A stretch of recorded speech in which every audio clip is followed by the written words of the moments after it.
அப்படின்னு பார்த்தோம்னா, ஆமைகள் கடற்கரைக்கு எப்படி வந்து முட்டை போட்டு போகும்னா, நிலாவோட ஒளி, நட்சத்திரங்களோட ஒளி இதை வச்சுதான் வரும். ஆனா இப்ப நம்ம கடற்கரையோரமா நிறைய லைட் வைக்கிறதுனால அதனால திசை மாறி அது ஊருக்குள்ள வந்துருது. இதை விட என்னன்னா, ஆமைகள் தன்னோட அடுத்த தலைமுறையை காப்பாற்றணும் அப்படிங்கிறதுக்காக தான் கடற்கரையில வந்து முட்டை போட்டு போகுது.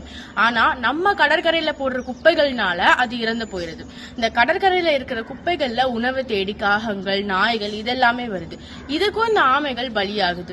மனிதர்களும் அதோட ஓடு, மாமிசம் இது எல்லாத்துக்கும் ஆசைப்பட்டு அதை வந்து சட்டவிரோதமா வேட்டையாடுறாங்க.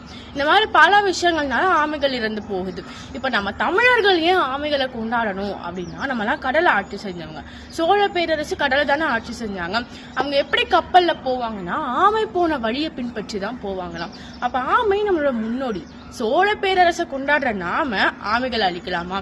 இந்த மாதிரி ஆமைகளை காப்பாற்றுறதுக்காகவே ஏற்றி அமைப்பு, நடேசன் ஐயா, இந்த மாதிரி பல பேர் வந்து உதவி செஞ்சுக்கிட்டு இருக்காங்க. நம்மளும் அவங்களுக்கு உதவி செஞ்சு கடல் ஆமைகளை காப்பாற்றுவோம். நன்றி.